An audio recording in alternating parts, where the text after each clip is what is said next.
Welcome to Scrap Talk, your inside look from three outsiders of combat sports, where we aren't experts, but we'll give you our opinions like we are anyway.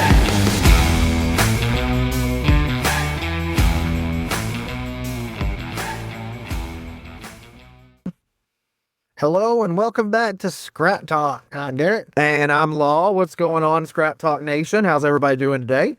So, just forewarning our listeners, it's not a very deep episode. We don't have a whole lot to cover, as there hasn't been a whole lot going on in the last week of news or fight. Yes, news or fight. Everybody's mourning the World Series outcome. No one's mourning it.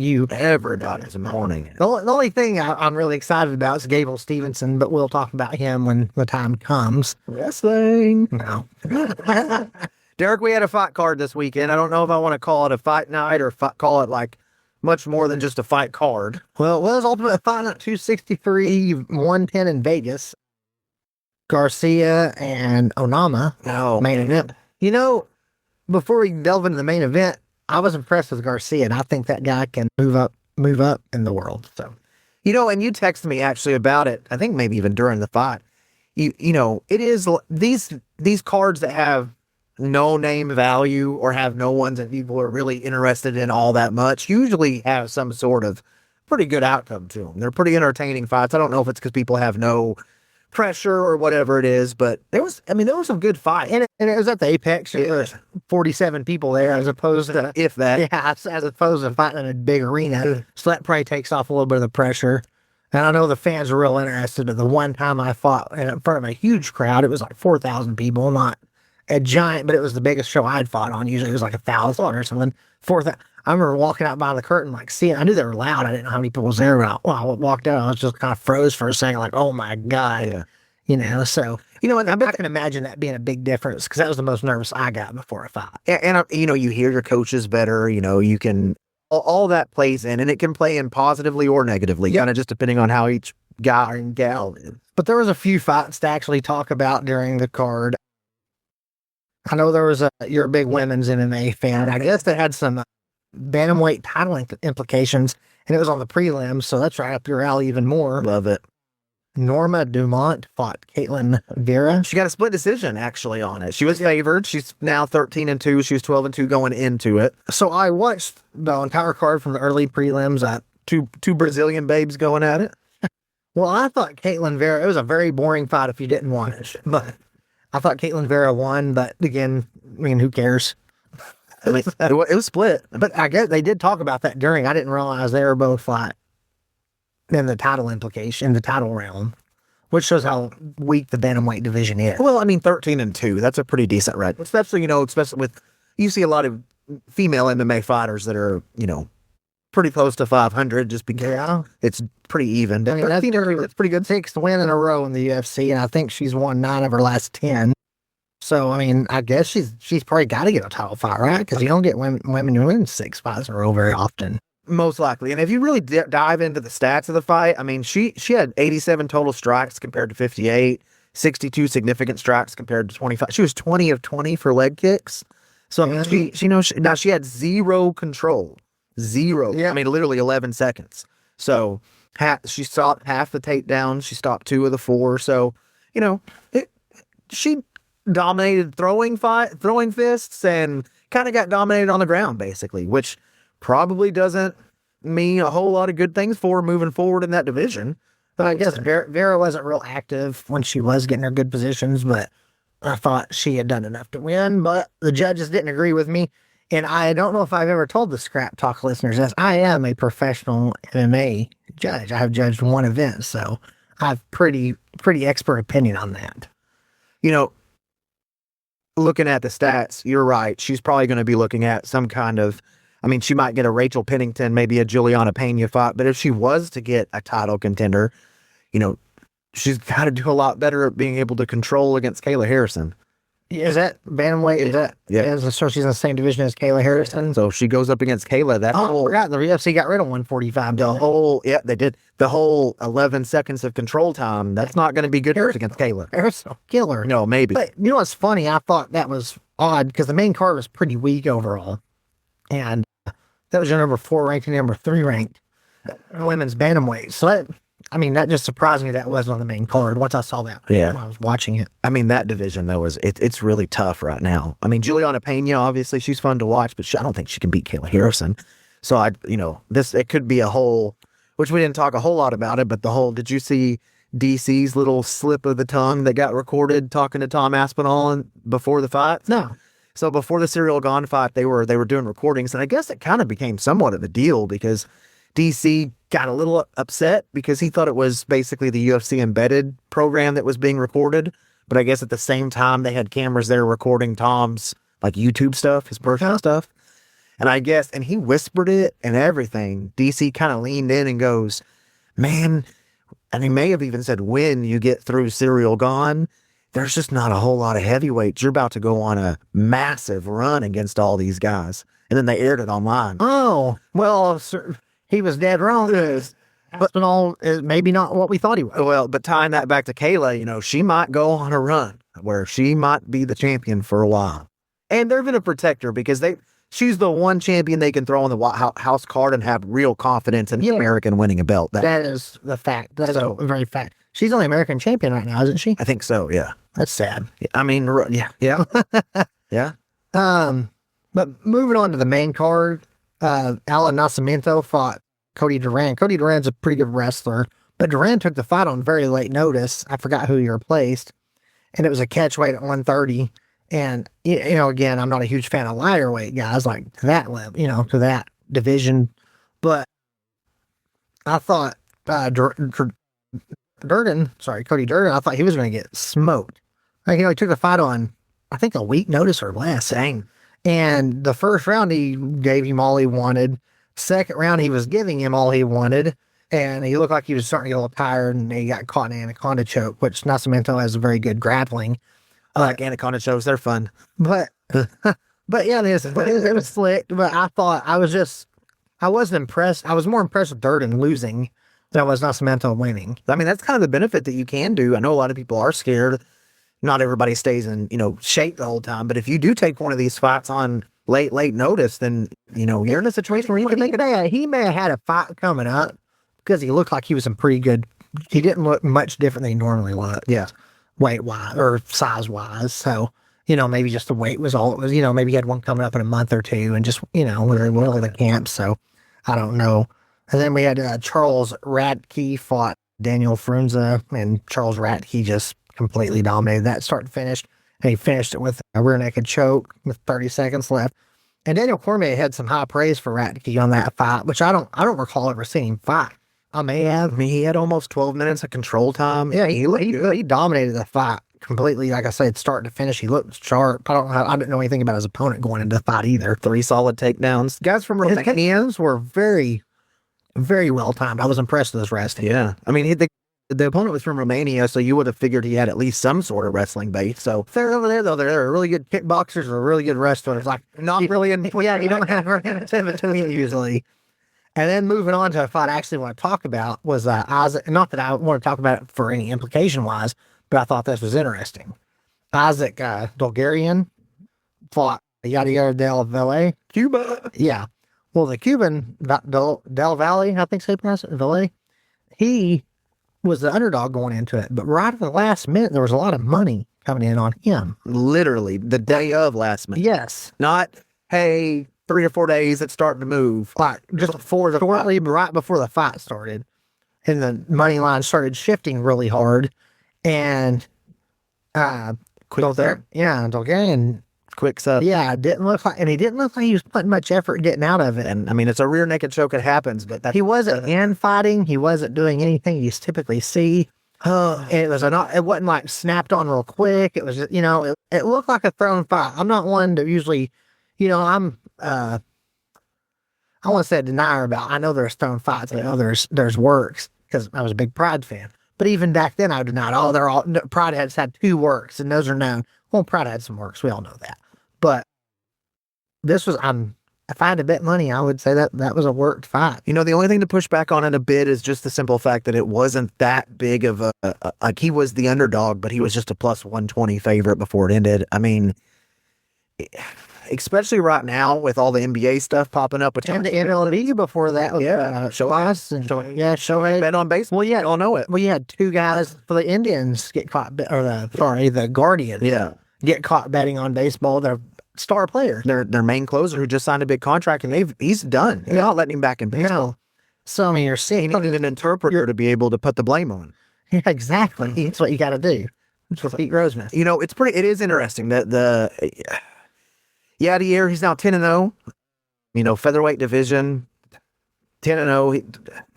He might How many shots is that in the UFC as he had? I don't know, actually. I'm just looking at where it. he was going into the fight. I'm just looking at it right here. Give me a second, I can pull it up. But he's 10-0 overall after this fight. So, I mean, that's not awful.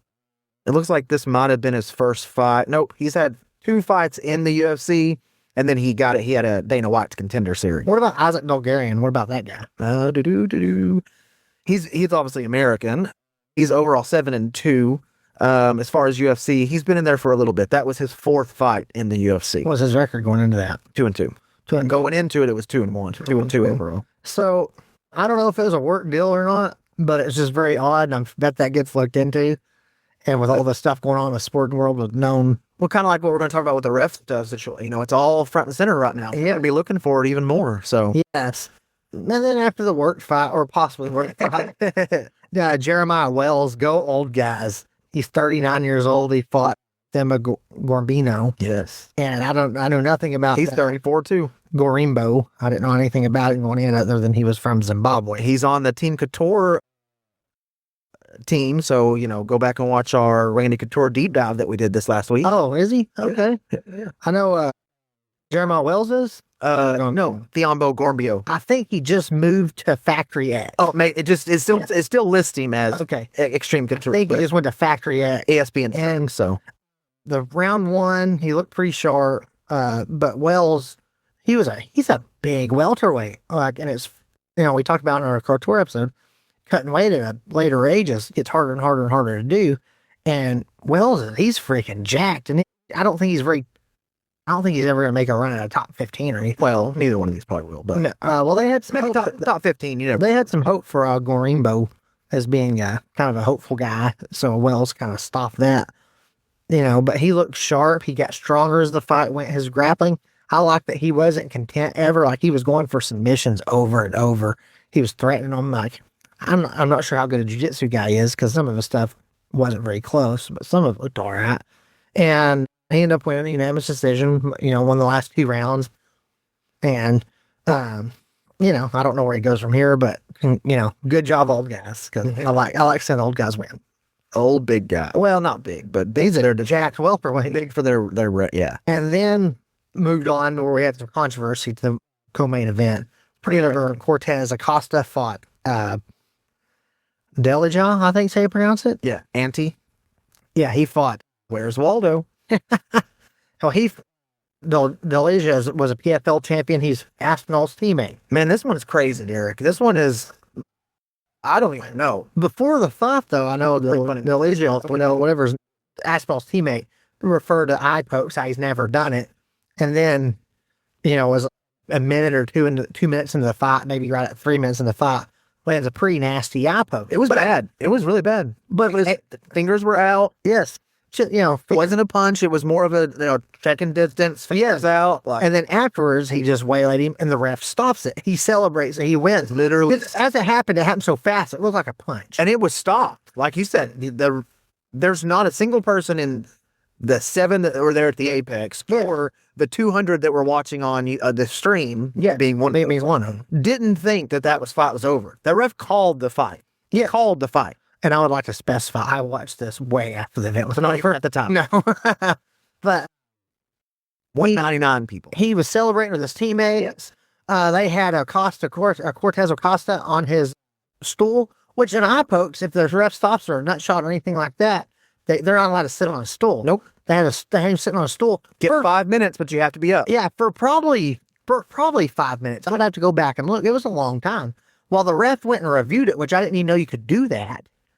Yeah, this is the first time I've ever heard of it. And then after he reviews it, he goes back in and he's like, oh, it's an eye poke.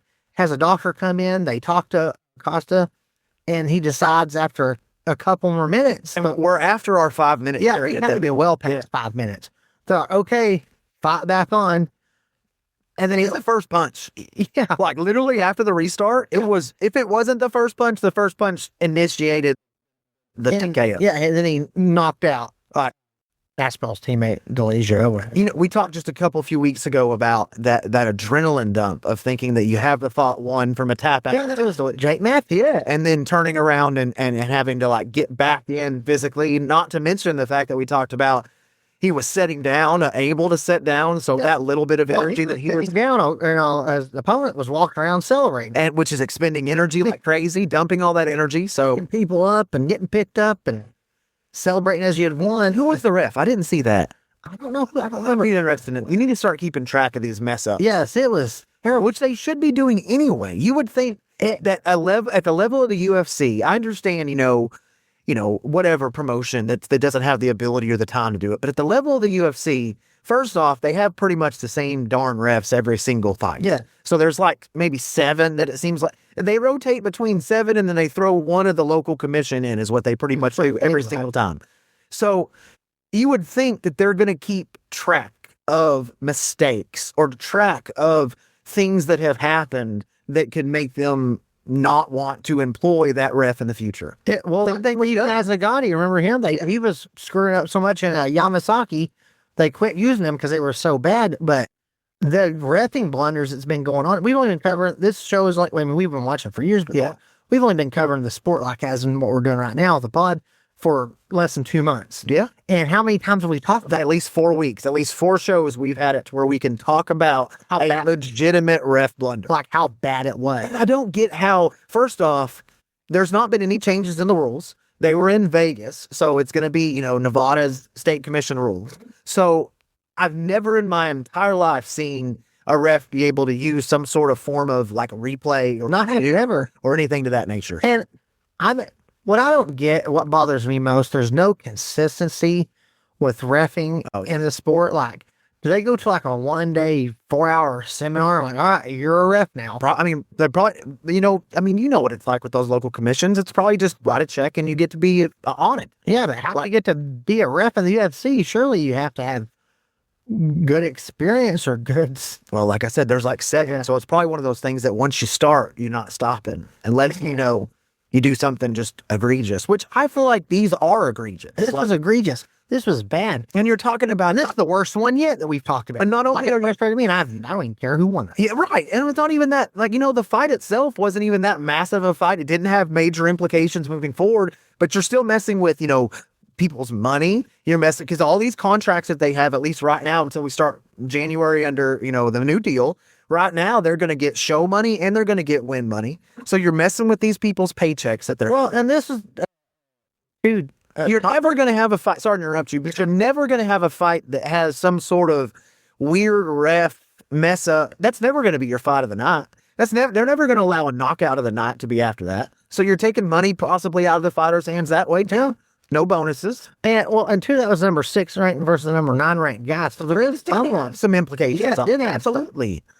And, I don't know. I don't know what you do to fix it. I mean, you have to have more consistent, like, this is how we do it and do it every time. It's got to be standard. There has to be. And even down to, there can be a little bit of like leeway on, are you going to take a point here? You're not, that's kind of whatever. But things like this they can't happen. And it's been happening so much. And eye pokes have been happening so much. There's a big, on the internet right now, there's a big rumor that they're going to have some sort of big news about eye pokes. They need to go. They need to either start deducting points for them, yeah, or finding them money. It seems like the consensus right now is just that there's no warnings. You get a warning before the fights. If it's an eye poke, then it's an automatic point deduction, and there's part of your purse that is taken. That's exactly what needs to start happening. And it's.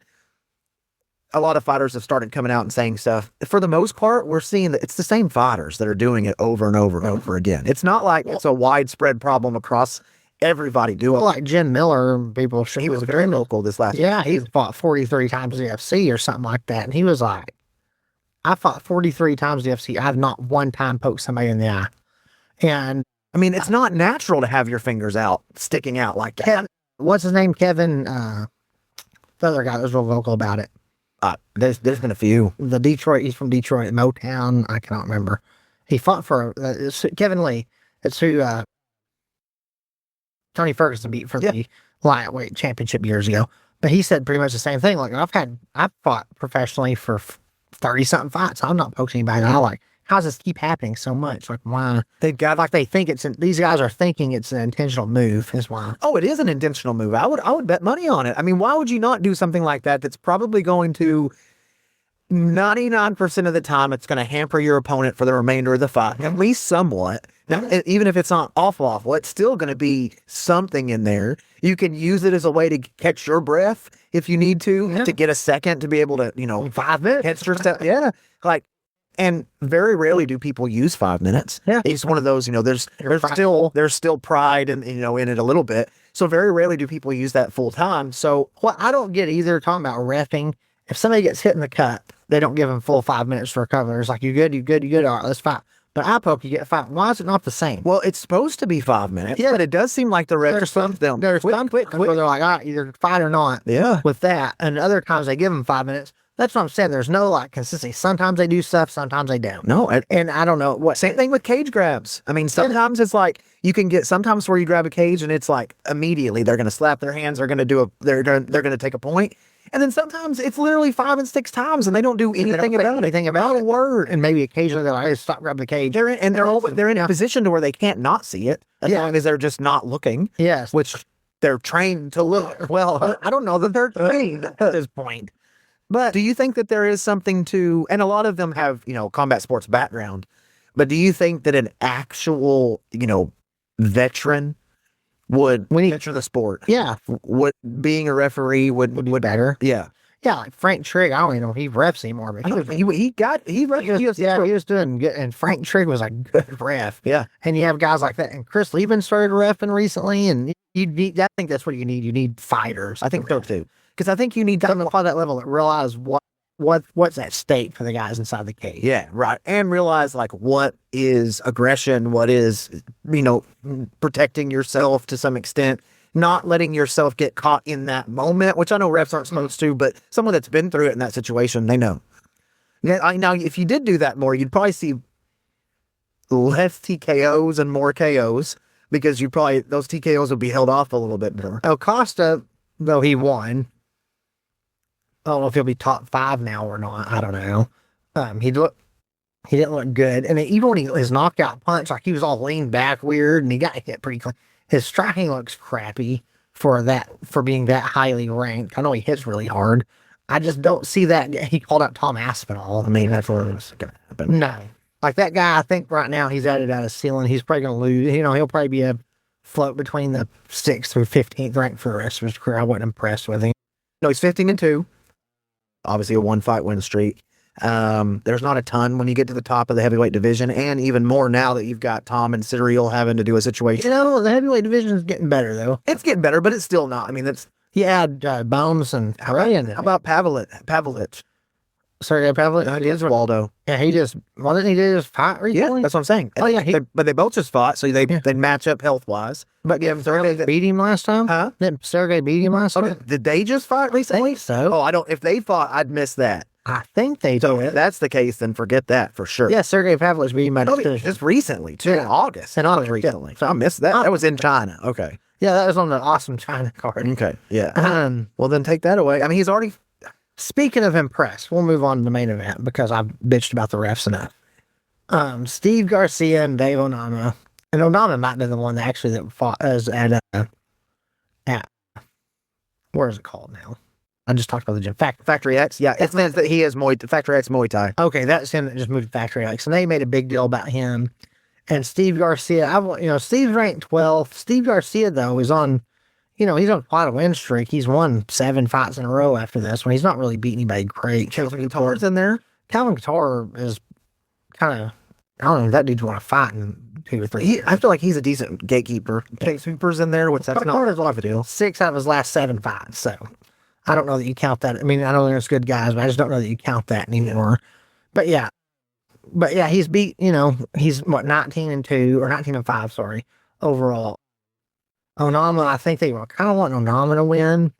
He just seemed like they was who they was really pumping up more, and he had been on a 3 or 4 fight win streak too. So I mean, that fight had a little bit of implications moving forward. But I tell you what, Steve Garcia's striking looked good. Oh yeah, yeah. I think Onama landed 2 strikes, maybe. I mean, I understand what you're saying about the Steve Garcia 19-5, but literally, if you look at from 2018 on, it's only 2 losses. Yeah, he's been sharp. I mean, it's And, I think next. I mean, where do you go with him from here? Like that. Where do you send him? put some weight on him, maybe. Maybe. But yeah, he's ranked what, 12th. No, Is that what I said? He was ranked 12th. I think it was 12th. And featherweight. So let's see. maybe Brian Ortega. I like what I don't know if Ortega's going to be fighting. Maybe Patricio Pitt would be a fun fight. Or maybe Josh Emmett, moving him up that way, or Yusuf Zalal, because Zalal's a teammate. Zalal's a teammate of Onama's, so maybe moving to that might be a fun fight. I know Zalal's a Factory X guy, but I don't know if Zalal would take a fight going down from being 7th to somebody being ranked on 10th. So I Who's looking for a fight and needs one? Aljamain Sterling. At 5. That's a big jump. That is, I think Garcia would take that fight, which he called out Max Holloway. But I think Garcia would take that for the BMF belt, is what he wanted. And He won't get that. no, yeah. So Garcia, I know you're main eventing, bud, but let's be honest, if this was any pay-per-view, you're on the prelim. They're main inventing this one. Yeah. So, but Garcia looks sharp. He got hit maybe twice. I think a good fight in the top 10 is where he deserves. Yeah, I mean, right there, exactly what we're talking about. Sterling, Allen, Zalal, 5, 6, 7. And I do appreciate at the end he won the fight. And at the end of the fight, he basically talked about people's political differences. Like, I don't care if you're left or right. Like, we should meet in the middle and talk. Like, the violence and all the fighting is unnecessary, basically. So Good for him. good for him. Yeah, regardless of which side you're on, that's exactly what he's doing. That's what he's We don't. is like, we're adults. We're Americans. Let's be American. Yeah. I'm like, good for you, Steve Garcia.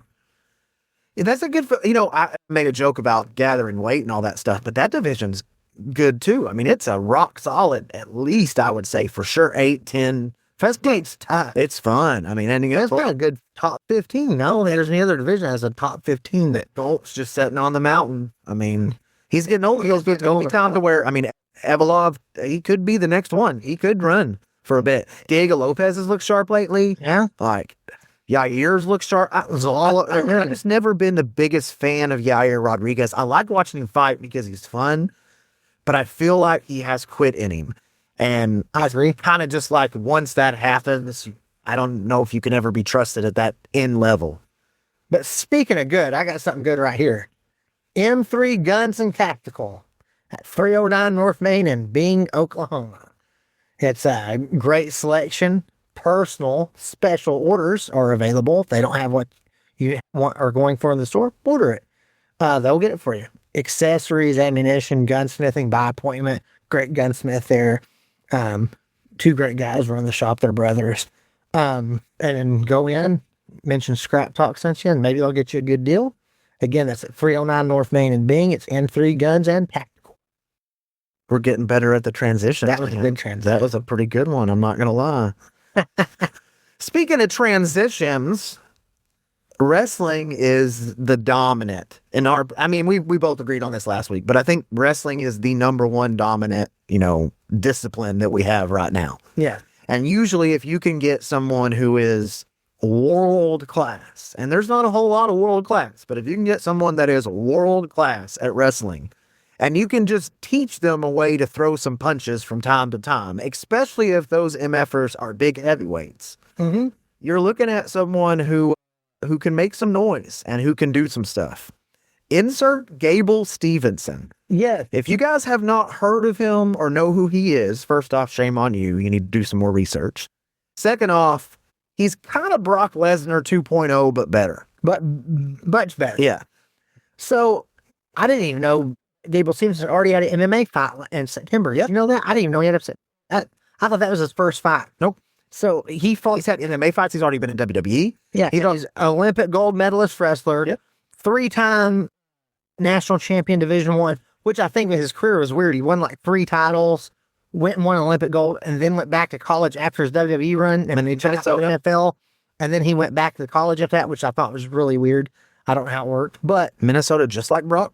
yes, that dude, and no, he Trained with Brock since he's been a baby, basically. it's not that he is just a big, powerful guy like Brock's wrestling is okay. I mean, his wrestling, he's decent, but he's not like super technical. He's just insanely strong and insanely athletic. Yes. And Gable Stevenson is insanely strong, insanely athletic, And a great wrestler. but an insanely good wrestler also. Like, I hate to keep doing the wrestling ties, but Kurt Angle level Yeah. wrestler. Yeah, legitimately. Better. Yeah. Probably better.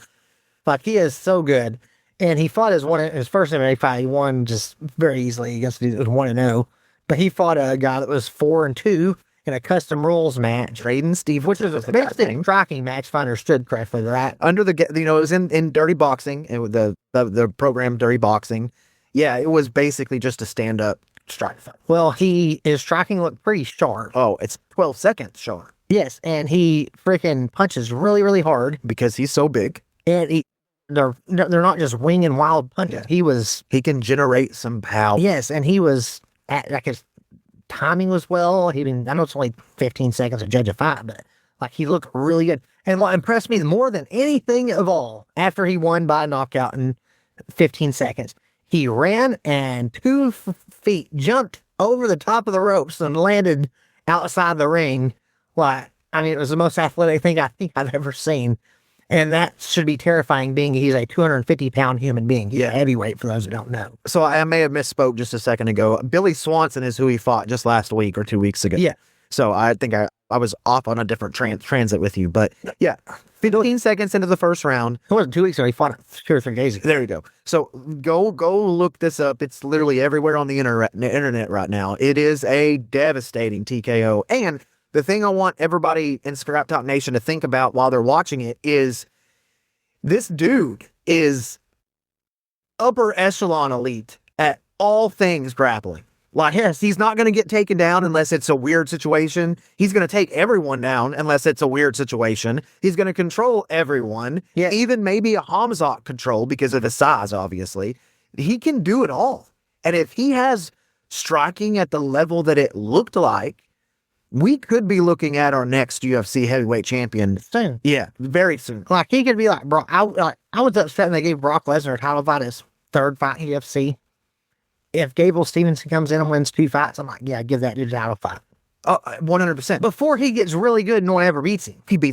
I think both of us would think he's probably going to beat Tom Aspinall right now, just looking at the last 2 fights that they both had. I mean, because we know his wrestling. He's the same size as Tom. And he's only going to get better. Yeah, and he's younger, isn't he? I mean, he's pretty young. He's not like 21, but he's still He's 25. Yeah, he's like mid-20s. 25. Fuck, what? And he is super athlete. He's been everywhere, man. So when he grabbed, like you said, he kind of took a weird path as far as college and Olympics. He signed with WWE right out of the bat. He spent, I think, a year in their developmental program. They put him on screen one time or twice, and they built him up. You could tell they were building him up big time. Kind of just disappeared for a little bit. He went and tried out with the NFL. Yeah, remember he went and also he was going to do the Craig Jones Invitational, the grappling match, a submission. He backed out of that like a week before. He said that Craig came to him and asked him to throw the fight, so he didn't want to do that. Who knows? I don't know, but dude might be someone, or not might be, is someone to pencil in to watch out for. If But he don't sign in the UFC after one more win, dude, they can sign him now, Derek. it's crazy to they could sign him right now and throw him in the top 15 five. Yeah, because everybody, hypothetically, if they sign him, either they can show highlights all over the place of things that he did in college, the stuff that he did in the WWE, any of that stuff. And people are going to be hyped about him. Or if they sign him and people already know who he is, they're already going to be hyped about him. All it says, any 250-pound man that can leap 2 feet standing over the top of a rope and, a boxing ring and just land on his feet, that shows what kind of athlete he is right there. That was the most impressive part of his win over Billy Swanson. But that guy I just don't. Yeah, I mean, he's someone you got to look out. I just don't see a reason why the UFC wouldn't sign him by the end of this year. Oh, sign him by the end of this week. That after that. Yeah. And especially with the news he's made online, I mean, people have already talked about him being in the UFC in the future anyway. It's So, crazy. A 1-0 guy found the UFC and being and throwing him into a top 10 fight immediately. you know, it'd be fun to watch. I mean, I don't know if they do this, but sign his ass and throw him against Derek Lewis, man. That would be a great fight. I mean, I think Gable Stevenson probably would beat him. Yeah, at this point in his career, yeah. But imagine what that would do, the rocket that would put on him. Like, I don't usually buy into the hype trains this fast, but I'm 100% sold on Gable Stevenson being the next big thing in mixed martial arts. it's because of the wrestling background. Well, his wrestling pedigree, his striking was good, and he's an athlete. Like I mentioned, he's like Brock Lesnar, but technical. And you've seen how good Brock Lesnar did in MMA? Yeah. Gable Stevenson's that, but better. And there's been, as weird as this is gonna sound, there's been much more talk about him being in this combat sport or a combat sport than Brock was. So you would think his submission defense is going to be at a higher level than Brock's was when he first theoretically entered the UFC as well too. Yeah, Brock had been a pro wrestler and done everything else for 15 years before he decided to fight. Remember, he dominated Frank Mir, and it just happened. Yeah, he got with a heel hook and he didn't know what he was doing basically. Yes, yeah, he had Gable Stevenson hit. Brock had been like 15 years without wrestling. Yeah. Actual wrestling. Gable Stevenson just finished his collegiate wrestling. Yeah. He could be very, very, very scary. That guy I'm sold on. I usually like to say, if you haven't watched him, go watch Gable Stevenson wrestling. But yeah, Gable, if you haven't seen, go to YouTube, check out his fights, go to YouTube, check out his wrestling, go to YouTube, check out his pro wrestling. You just see what kind of athlete he is, and I think that's important. What Gable Stevenson, who would you like to see him fight? I know you mentioned Derek Lewis, but like, let's say he progressive, like who's a big name that you would like to see him fight? I mean, obviously you got to think eventually at some point Tom Aspinall, if you're saying big name, all that kind of stuff, at some point, you know, there's so many of them. Just looking at, I mean, what about Tai Tuivasa? Remember him? Yeah, know who I would like to see him fight?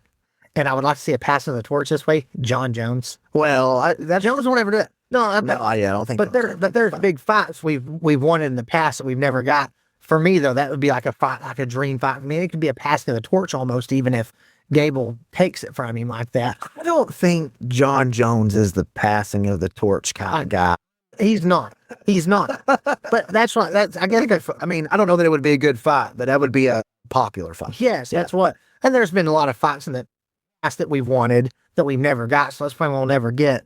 But like, I mean, I'm sure you got some fights. Sorry to interrupt you, but on that topic, the more you say that, that's very, very interesting, because one of the things that we would for sure see at that point, especially because he would be fighting a heavyweight with the wrestling pedigree that Stevenson have, we would see exactly what kind of a wrestler John Jones really is. Yeah. We've always known he's phenomenal, he's great, but he's been better than everybody's fought. I mean, nearly what? He's better than DC, he's better than everybody wrestling that he's fought. We really find out, like, is he the type of wrestler that we think, or is he an MMA wrestler that just happened to be able to, like, have a way to do like GSP. GSP couldn't win an Olympic gold, but yeah, he could wrestle. Yeah, in MMA especially. Yeah, I know that's interesting, Derek. Good thought. And you know what other fight I'd really like to see? Gable fight? Stipe Miocic, the GOAT. Well, Stipe, yeah, he might kill Stipe. Well, Stipe's pushing 50. Now's the time to really pump him as the GOAT and get people pushed over. I think Stipe is just going to keep counting that money from the John Jones fight. Yeah, that's and fighting fires. Yeah, he'll do that until he'll probably. I don't mean to say this, but that's one of the ways he'd probably look at going passing, saving a fire, fighting a fire. Well, what fights? You know, we've talked about some we'd like to see him happen that probably will never happen. What are a fight or two that you would like to have seen in the past that you didn't get to ever see? Oh, in the past, I think most people would probably jump out real quick. We never got Tony Ferguson versus Khabib. And what was it scheduled, like 7 times, something of that nature? I remember there was one time where they actually had the press conference and Tony stood up and tripped over some like power cords and like blew his knee out right there. Yep. Well, it was like the day before the event, dude. It was crazy. You know, that was always very interesting because Tony was so unique, especially at the time. You know, there's more fighters that are like that now, but he was so unique at being able to like be innovative from guard, like really from his back, being offensively. His striking was really, really good. So I think that was interesting because most people would, you know, assume and go ahead and give Khabib the takedowns, but then what happens at the takedowns? Yeah. And Khabib's striking wasn't great but the guys that he outstruck is because they were so fearful to take down Tony. Tony didn't have to worry about that. Oh, yeah. So Tony could have really let loose on the feet. I think that would have been a really fun fight. What about you?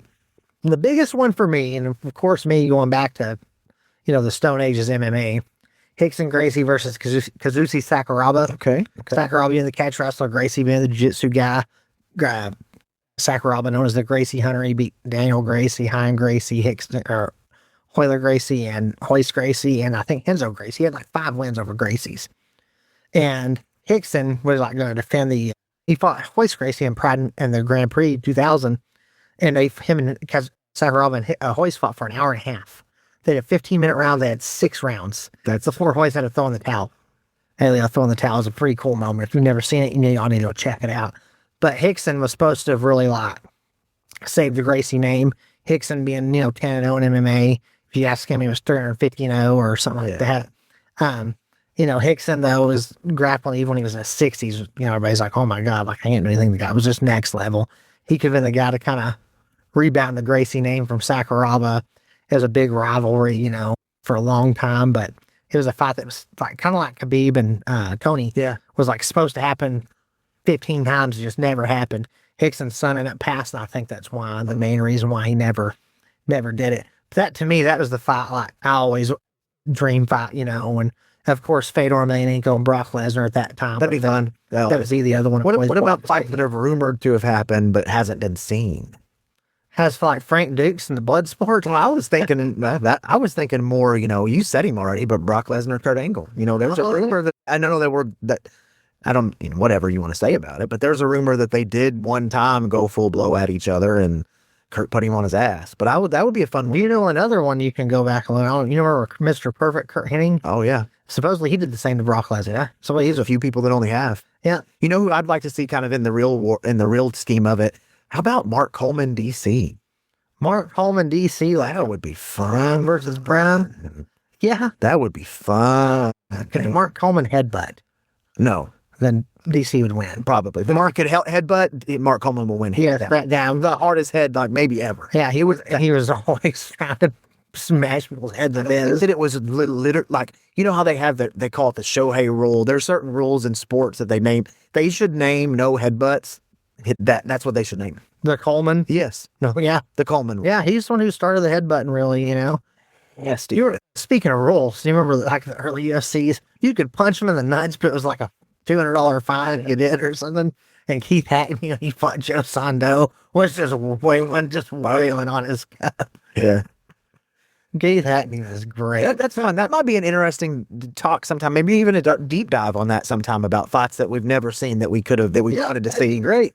And people could, different genres. Yeah. I remember Josh Barnett and Fedor was supposed to happen one time. Josh pops positive for steroids the 4th time, so it didn't get to happen. How about Stipe Miocic in his prime versus Cain Velasquez in his prime? I think Cain wins. Oh, I remember I picked Cain. Top 5 was the worst. Whatever. But for real, that would be a hell of a fight. Man, there's plenty of fights. That's something we can talk about. I think it'd be great. Is fights that were supposed to happen and fights hypothetically we'd like to see. It'd be awesome. Well, speaking of fights, though, we've got a bunch coming up. So it's actually this weekend, everyone. It's this Saturday, November 7th. We've got our, is it the 8th? I think it's this Saturday, November 8th. We've got our Tough Man competition. Super Fight Night over in Chickasha, guys. We're going to have 25 different combat competitions. There's going to be slap fighting. There's going to be kickboxing. There's going to be amateur wrestling. There's going to be submission matches. There's going to be MMA matches. There's going to be pro boxing. There's going to be amateur boxing. There's going to be everything under the combat umbrella in one night. Tickets are very, very reasonable. Admission, $25, Derek, for an entire night, just full of fun. Yeah, you're not going to get more. There's nothing better to do anywhere on Saturday than be there for sheer entertainment for 4 hours. And if you want to, splurge a little bit, maybe try to get your honey turned on from some blood getting on her from the side, you can pay $50 for those VIP seats. Ringside. We will be there. We will be passing out stickers. Maybe we'll have some t-shirts. We don't know. Come see us. Come ask us questions. We'll make a TikTok with you and make you famous. We will absolutely do that. But make sure you go out. It's in Chickasha. It's going to be this weekend. It's during the Lenny Fairgrounds. Should be legitimately a very, very good time. Yeah. So Horsepower Promotions, I believe, is the promotion. That is correct. And they've been around a long time. They put on events for a long time. All through, I mean, in Oklahoma for a long time. For a long time. Yeah. So they know what they're doing. They know how to put on good shows. They have good production, good everything. You'll have a great time. Take your family. So we've talked a little bit about at the very beginning of this podcast that it's kind of a slow week. It's going to be kind of a slow month until we get to our next big UFC, honestly. There's not a ton of news that's been out there, but there has been some stuff that was out there. One of the interesting things, we'll start here.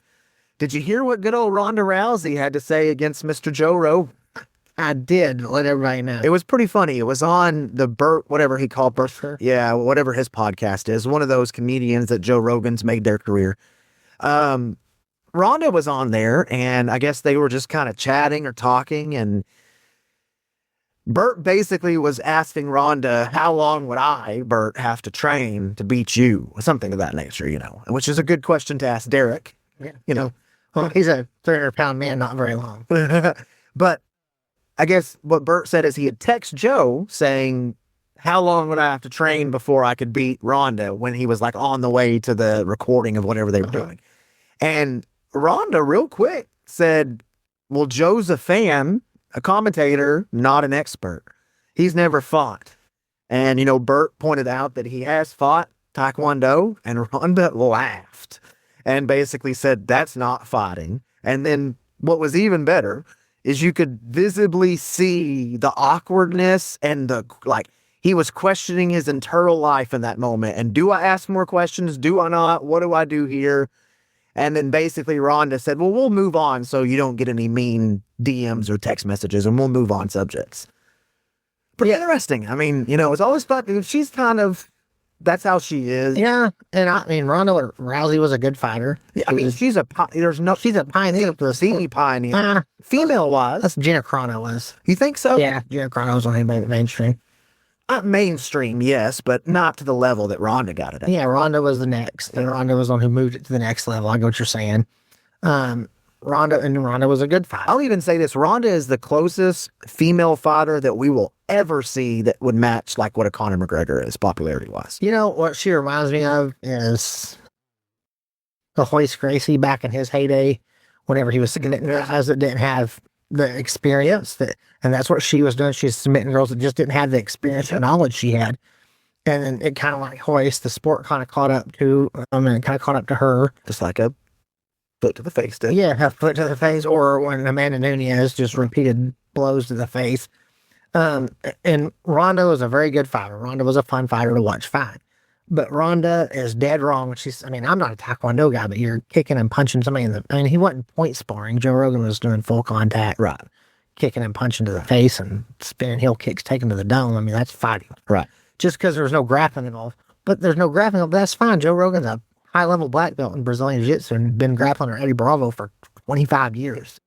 He's been involved in combat sports since he was 16 years old. Yes. He is in, Joe Rogan, yes, has he fought an MMA fight? No. It's a very interesting discussion, like, overall with our society, not trying to get too deep, but the whole idea of what is an expert and how does one become an expert? I mean, we talked about it just earlier today about how the probability of having former fighters as refs would make them better. That fits into the same category. No. Can you be an expert without actually doing the thing that you're talking about? 100%. Go look on ESPN. How many of those, Are they I'm just kidding. Yeah, stop it. No, I agree. But you know what I mean? That's what she's getting at. Yeah. She's getting at, since you haven't done it, you can't. Joe Rogan's watched more hours of fighting than she's trained. Is it? Joe Rogan has trained more hours probably than she's trained also. If not, but actually he probably has. He's quite a bit older. He started training when he was 16 and kickboxing and started grappling in the late 90s, and he's been grappling since then every day. Realistically. So he wasn't there at the very beginning of the UFC, but he was there like what? I think Like UFC 15. yeah, 12, something like that. He's for sure in the 1%, if not, And he was a big MMA fan. That's why he wanted to be on it. if not the number one person that's watched the most fights. Yes, other than me. Other than me. Right. But like, realistically, and now he's not there all the time, but for what, a decade and a half, he was at every event. Yes. Everyone. Everyone. And I guarantee you, just because he ain't there, don't mean he ain't watching. He's 100% watching. And Joe's not just watching UFC. Joe's watching everything. 'Cause Joe is ate up with this sport. Yeah, and we're not trying to sit here and be all Joe Rogan nut huggers or anything of that nature on this situation, but the fact is, he rolls. He actually trains. He spars with a lot of actual fighters. Yes. So, And if Joe wants to defend himself, he can come on our podcast and tell us. anytime. He can come on anytime. Well, we'll go on his. Either one. Either way, Yeah. I'll sacrifice and go on the Joe Rogan experience. Obviously it's no secret that I'm a huge wrestling fan. And, after Ronda's career, she popped up in WWE for a long time and had a really good run. But, so I've probably kept up with her more than you have, especially post UFC career. Perfect. She's kind of bitter. This is kind of her personality, it seems like, maybe. She throws shade sometimes. She's not afraid to throw shade out there at people or at things that she's not super happy with. And she seems to be one that if she's not getting her way exactly the way she wants it, then everything's wrong. So, and is it gonna? So here's my question, and this is obviously it's a slow news week, but this is how we can tie it in. Does her saying that have an effect on the likelihood of her being on the White House card?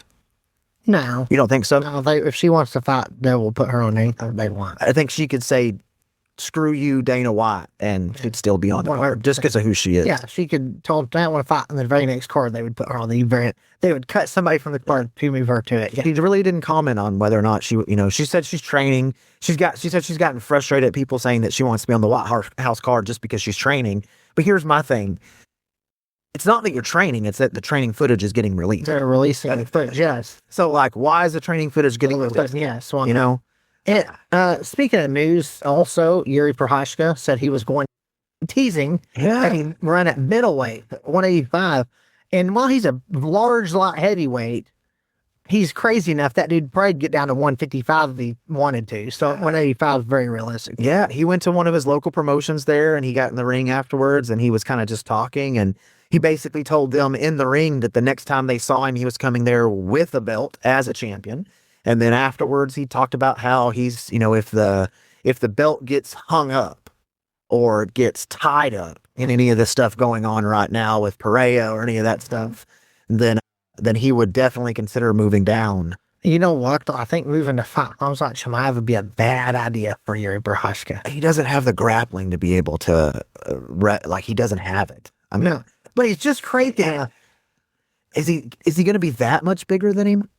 He'd have to be. Dude, Hamzat's a big dude. Prochazka's a big heavyweight. But Prochazka having to weigh in at 185. That might name your killing. But yeah, he's crazy enough he could make that cut. I think that'd be a bad matchup for him. I just don't see that being a good matchup for him. So yeah. What else? Because I agree with you. That's probably a bad matchup with him, but most of the top of the light heavyweight's probably a bad matchup with him, or he's already fought and lost. Well, so what we talked about though with middleweight not long ago, there's nobody to really. Who's going to fight Chimaev? So why not Yuri Prochazka if he can make 185? I think that you just throw him to a title fight. You don't make him fight. Well, I think, you don't make him fight at 185 to get a title fight. I think you can just give him a title fight. I don't know if I'm armchair, picking the fights. Then if we're doing that, I'm probably looking at giving Imanov the next shot. Imanov versus Chimaev. But who's going to sell more tickets? Well, but no, I agree with that. But hear me out. Imanov versus Chimaev, and then maybe even on the same card, DDP versus Yuri. For the rematch. I don't know if Yuri will take that fight on. Yeah. What do you think that's a tough fight for him too, because of how big DDP is? He'd whip DDP. You think so? Yeah, he'd whip DDP. Well, especially after the way we looked at with DDP against Hamzat. That'd be pretty right. Striking wise, I think Yuri's about the same size, I bet. Yeah. Ish. Yuri's way better. I think Yuri would be bigger. Yeah, Yuri's way better. Yeah. That could be a good way for if he did go back. Yeah, I think Yuri, if he goes, you just got to give him a title fight because he's Prochazka and that dude is going to sell. That dude could sell out anywhere. Yeah. Anybody's going to watch him fight. Who's going to fight Imanov fight? Most people don't even know who he is. So, but even today, and we've talked about it. Yeah. How can people not know if we don't? This one's sad. To transition, I know we missed it. We should have talked about it a couple episodes ago. It just slipped both of our minds, unfortunately. But with the passing of Duke Rufo, kickboxing legend, happened, earlier in October. I think October 17th is when it was. Yeah. Kickboxing pioneer, kickboxing legend. Yes, that dude started fighting, in the 80s, was a kickboxer, forever. there's no telling how many hundreds of actual kickboxing matches he had. He's a legend. But not only was he a 10-time world champion or however many time world champion, he's coached so many guys, and he always had like a, he would welcome just anybody to show up at his gym, and like Milwaukee, Wisconsin. Yeah, like never moved it in Milwaukee, Wisconsin. Like he was like welcoming for anybody. The dude fought any and everybody in kickboxing. Like he had wins over Dewey Cooper, and he fought Michael McDonald, Stefan Blitzlico. He fought any and everybody in kickboxing. I know one of the before Muay Thai was really known, like in America, he fought a Muay Thai fighter, and this was a pretty fun fight to watch. The Muay Thai fighter's game plan was kick his legs out from under him to where he couldn't set down his punches. And kickboxers in America at the time never really threw leg kicks like that. And the first round, Duke was winning the fight. Second round, winning the fight, but it's getting kicked in the leg over and over. Caught up to him by like the fourth, fifth round. I can't remember what round it was, but yeah, by the end he couldn't even stand up, just taking a leg shot. I think that's how he lost. But yeah, he was just enough of a pioneer that they did a kickboxing versus Muay Thai. Who are we going to pick to represent kickboxing? Duke Rufus. Yeah. So that's what kind of guy he was. He was a 3rd-degree black belt in Taekwondo. He was a purple belt in Brazilian Jiu-Jitsu. He was a 4th-degree black belt in Rufus sport kickboxing, which him and his brother Rick Rufus were. One could be like, hey, it's his own, belt system. It's its own belt grading. We can't really take into consideration what he is there. But no, he was every bit as worth that. Yeah, that dude was. Let me name some names for you, okay? You ready? Mm-hmm. Alan Belcher, Stephen Bonner, Matt Mitrione, Anthony Pettis, Sergio Pettis, Emmanuel Sanchez, Paul Felder, Macy Barber, Jared Gordon, Jens Pulver, Ben Rothwell, Ben Askren, Eric Coach, Tyron Woodley, and then none other than CM Punk. Yeah. Those are people that he trained. Yeah. And I'm sure on the local scene, just unbelievable. More. So yeah, like top level guys. Like I know Jens Pulver was a Militich guy, but Jens would bounce back and forth. Right. Yeah. There was guys like that. People went to him to tighten up their stuff. Like he had, coached several UFC champions, several Bellator champions. He was a champion himself. Rest in peace. It was sad. He was too young. He was only 55 years old. Asleep. So yeah, at least it was peaceful from whatever. It's unfortunate, but he's a legend of the sport, and he'll be remembered in it forever. Absolutely. Speaking of getting kicked in the leg way too many times, Scotty, we get to kick Scotty in the leg. Is he ever going to be back on the podcast? Well, we got to make sure he's at least welcome back so we can get our kick. Yeah, he's welcome back anytime. He just, he's in somewhere today. Where's that? I don't know. I think he went to Aruba or somewhere. I don't think. Is there an Aruba like Nebraska or something? Yeah. I was going to say Illinois. Yeah. Nebraska's good. Before we close the show, we got just a couple messages from our... Wait, no, we're done, right? Nope. We got, one of them's positive for you, okay? One of them's positive. The first one we got is from Gary Miller. As the Yahoo account, osotogary@yahoo.com. Sounds like it's been in existence for 150 years, right? He's probably had this. It didn't just get made 1996. It didn't just get made 5 minutes before the email was sent to us, right? The title of it is just law. So, it's good for you. Well, I mean, it could be me. It could be the law. It could be... No, because here's what it says. It says, I support law. He is the best person on the podcast. Hey, yeah, there we go. I wish you would leave him alone. He is funny and he is very articulate. The hateful man that sends messages is just me. Jeet Kune Kong or whatever it is. No. There's Jeet Kune Joe and there's the catch wrestling Gracie Hunter. That's Prater's referring to. But going on, he said, Law, you are great. And bring most of the talking points. I'm sorry I'm laughing. To most of the talking points to the table. You're not a former MMA fighter that is biased. Sorry, Derek. He did spell my name wrong. He said, Law, send me your address. I'll make you my world's famous Gary's cookies. If you're not too far from Illinois, I can bake them and get them to you within a day, and they will still be moist. If you want, I will email Mr. Gary Miller back for you with your address and get some of his famous cookies. Well, Gary, first off, thank you. I love moist cookies. Moist anything is usually a good thing. Second off, I'm not near Illinois. We're a little bit further south than that. I don't think the cookies would stay good. They would probably be stale by the time they got to where we are. He will overnight them. But I will allow Derek to give you our P.O. box for the Scrap Talk. to where you or anyone else that wants any signatures or wants anything else or can send to us so we can get that back to you. Thank you, Gary. The next one, Good stuff, right? Good. More good. this one, not really too bad. He just had a question for you. My juggalos and juggalettes. Yeah, this one, it's the same email address, but it's no longer Jeet and Joe. It is Art Vandalay of Vandalay Industries. Oh, so they changed like the name of That just Okay. All right, he had a question. This is a good question. He said, "What U.S. senator tried to have MMA fights banned, calling them human cockfighting?" Is that a question for me? Right? There's a question. You haven't mentioned this to me. You haven't said anything. John McCain. John McCain. Here's the thing. He wanted it banned because he thought it was too violent, too terrible. He wanted it banned because he was able to say that out loud and get people to say, "Oh, look at him. He's doing the right thing. I'm going to vote for him." 100%. The second He probably didn't even know what UFC was when he was saying that. The second part is also for you. Okay. All right. Is it another question? Yes. It says, well, I assume it's for you because it just says the Bing Gangsta. Was the Bing Gangster ever an OG member of the Van Buren Boys Street Gang? I don't know what that is. And do you know where the Van Buren Boys got their name? Van Buren, Arkansas? Jalen Williams? Named after the President Martin Van Buren, the 8th President of the United States. I knew that one. But here's why I know that one, because I'm a Seinfeld fan. But the name of my fantasy sport team is usually the Van Buren Boys. So You have a crap, ladies and I'm gentlemen. starting to get suspicious that somebody that's been at least a fantasy football or fantasy baseball. We have a crowd. Getting suspicious. It could just be, We're going to hire top lawyers to do investigations and give us reports on who's behind this email address. Perry Mason. All right. And this one is the audio message that we have from our old pal, the Catch Wrestling Crazy Hunter. And it does say the Catch Wrestling Corner. So I said last week we wanted to do this segment. And you said no, but we're going to go for it anyway. So here is the message from Do people have on their hands well, to to be able to send this in? we spend more time making this. So We're making it for a reason. they're making it for a reason. They're getting our listening. I mean, he's done polling. All right. I don't know what I say. So we'll listen to it all for the first time together. Oh, boy.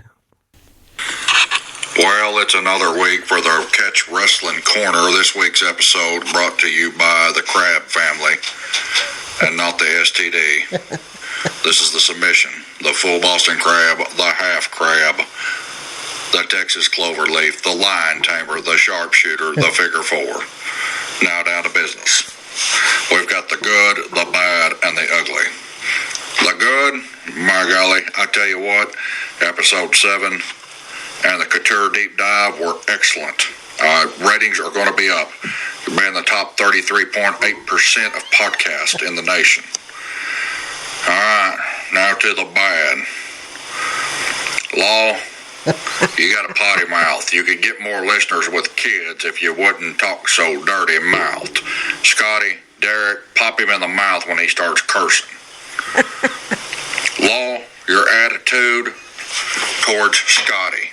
I listened to the Cador Deep Dive, and you talking about how you and Derek would be on there because you knew more about it and Scotty's just new to it. Were you there when Washington crossed the Delaware? Were you there when they raised the flag on Iwo Jima, like the Johnny Cash song? No. You weren't, but you can read about it. Scotty could have valuable input on the deep dives. He could read about it, learn about it, and bring something to fact. You didn't know all the facts about Randy Couture. You and Derek, y'all read them somewhere. So don't discount Scotty. Scotty, don't let Law discount you. All right, the ugly. Law. That comb over you had going on, Lord, son, put that hat back on. You got a lot of hair, and I know you're proud of it, but go to the barber and get it cut off or hide it. Okay? Hey, until next time, keep up the work. So what's this guy's name again? Like Catch Wrestling Gracie. Catch Wrestling Gracie. Okay. I did actually get my hair cut like 2 days before we recorded that. So that's what it looks like in all its In all its splendor and glory. No, I was not at Iwo Jima. No, I was not at the crossing of the Delaware. But that doesn't mean that we can't, like you said, talk about it all. Thank you for the input. Maybe next time, if you want to you know, one of the things, if you're truly wanting to make my life better, is that, you know, I'm really needing help teaching my 4th grade girls basketball team how to rake a press. So maybe if you have any kind of expert knowledge on basketball, or especially women's basketball, if you want to send that in to us, also we could add that in the corner as well too. You know, I'm just a huge fan. I can't catch myself to talk. Yeah, you're right. We need to. That was mean of all say that just about Scotty that he doesn't know, which Scotty doesn't know. He'll tell you he doesn't know a lot of. That's a whole segment that we have. Well, if you'd ever show up on the show, Yeah. But I do apologize for cursing. I didn't realize that I did that, and I will try to stop that. hey, Eventually, our sponsors are going to want that anyway. yeah, I think I only cursed once today, so. I think I said hell. But yeah, I done better. I didn't mean to. We apologize to you, Mr. Racy Hunter, and also to the Art Mandalay. Appreciate your mail as well. We would like you to keep writing in. If you could get a little meaner and take another jab or two at Law like the old days, we'd appreciate that. A little more Law misses you get taking jabs at him. And Mr. Gary Miller, Soto Gary, if you With the next time we're in Illinois, we will reach out to you with some moist cookies. if you send me an email, and I'll send you an email, with Law's address. We'll get you some moist cookies. You know, you can have like food shipped all the time, anytime now. Like you can buy like a pizza from Chicago and they'll ship it to you now. Yeah. Like, Yeah. oh, it wouldn't have to be super hard to get moist cookies. Hey, you and Gary could go have a date one day. It sounded like you wanted to take you on one. Y'all could go have a Chicago deep dish pizza, and then you could go have some moist cookies. Yeah, I'm sure that's a little too wet because the deep dish is going to have a lot of sauce on it. It's red. Anyway. Oh, I'm laughing until next. You know, everybody sits here and they want to talk crap about me. And the reality of the fact is Scrap Talk Nation will be here next week. But the reality is as we're signing off on this podcast with me and Derek doing this, there is only one of us sitting here wearing an actual Russian polo, a Russian hoodie. And that would be Derek. So That's true. I am wearing a Russian hockey jersey. y'all have a good one.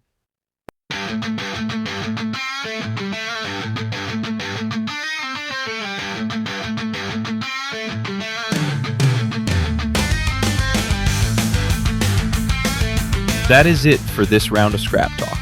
We will catch you next time. If you want to help 3 losers out, follow, share, and follow us on all forms of social media at Scrap Talk Pod. Thank you for listening, and we will catch you next time on Scrap Talk.